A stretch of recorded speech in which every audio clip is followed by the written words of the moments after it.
Hello అండి, అందరికీ నమస్కారం. సో ఈరోజు video doctor NTR university of health and sciences నుంచి మనకు అఫీషియల్ అప్డేట్ అనేది వచ్చింది. పీడబ్ల్యూ క్యాండిడేట్స్కి అయితే ఈ అప్డేట్ అయితే ఉంది. సో ఎవరైతే పీడబ్ల్యూ క్యాండిడేట్స్ కౌన్సిలింగ్లో పార్టిసిపేట్ అవుదాం అనుకుంటున్నారో వాళ్ళందరికీ కూడా ఈ వీడియోని షేర్ చేయండి. సో ఎవరైతే పీడబ్ల్యూ క్యాండిడేట్స్ ఉన్నారో వాళ్ళకంటూ కొన్ని డాక్యుమెంట్స్ అనేవి ఉండాలని వీళ్ళు ఇక్కడ మెన్షన్ చేస్తారు. ఆ డాక్యుమెంట్స్ ఏంటి అనేది ఇక్కడ మనం డిస్కస్ చేసుకుందాం. ఇక్కడ మనం చూసుకుంటే a valid UD ID card అనేది ఉండాలి, designated by a medical authority of social justice and empowerment. Valid UD ID card అనేది ఉండాలండి. అలాగే సెల్ఫ్ సర్టిఫికేషన్ ఫామ్ జనరల్, ఇది మ్యాండేటరీ అండి. ఇది మనకు ఎక్కడ దొరుకుతుందంటే doctor NTR university of health and సైన్సెస్లో మనకు వెబ్సైట్ ఉంటుందండి. ఆ వెబ్సైట్లో మనకు ఎన్ఎంసీ గైడ్లైన్స్ అని ఒక నోటిఫికేషన్ ఇచ్చారు ఒక 2 to 3 days బ్యాక్. ఈ యొక్క ఎన్ఎంసీ గైడ్లైన్స్ నోటిఫికేషన్లో మనకు ఈ యొక్క అపెండిక్స్ ఏలో మీరు చూసుకుంటే సెల్ఫ్ సర్టిఫికేషన్ ఫామ్ ఉంటుంది. ఇది మీరు ఫిల్ చేసుకోండి. ఇది జనరల్, ఇది అందరికీ ఉండాలి.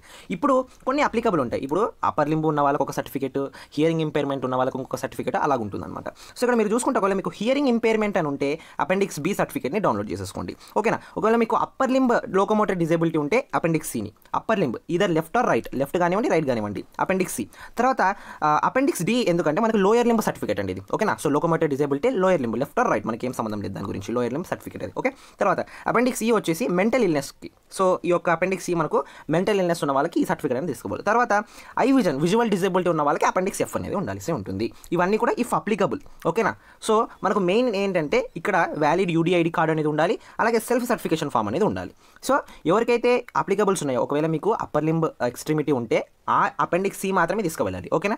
ఫిల్ చేసుకొని, ఆ ఫామ్ని ఫిల్ చేసుకొని ఎక్కడ దొరుకుతాయంటే అఫీషియల్గా doctor NTR university of health and sciences వెబ్సైట్లో మనకి యొక్క ఎన్ఎంసీ గైడ్లైన్స్ నోటిఫికేషన్ ఉంటుంది. మీకు ఎన్ఎంసీ గైడ్లైన్స్ నోటిఫికేషన్ ఉంటుంది, అక్కడ మనకు దొరుకుతుంది. మీరు అక్కడ ఆ పీడిఎఫ్ని డౌన్లోడ్ చేసుకొని అది ప్రింట్ తీసుకొని దాంట్లో మీరు ఫామ్ని ఫిల్అప్ చేయండి. ఒకవేళ మీ దగ్గర యూడీ ఐడి కార్డ్ లేకపోతే వీళ్ళు ఇమీడియట్గా ఈ యొక్క వెబ్సైట్కి వెళ్ళి మీరు సెలెక్ట్ చేసుకోండి, మీరు తీసుకోండి యూడీ ఐడి కార్డ్ని వీళ్ళు ఇక్కడ మెన్షన్ చేయడం జరిగింది. ఓకేనా. సో ఇదండి మనకు doctor NTR university of health and sciences నుంచి అఫీషియల్ అప్డేట్. పీడబ్ల్యూ క్యాండిడేట్స్కి అయితే ఇంకా మనకు రిజిస్ట్రేషన్ అప్డేట్ అయితే ఇంకా ఏం రాలేదు. సో మన ఛానల్ సబ్స్క్రైబ్ చేసుకోండి. కౌన్సిలింగ్ రిలేటెడ్ వీడియోస్ మన ఛానల్లో డే టు డే పోస్ట్ చేస్తున్నాం. Thank you.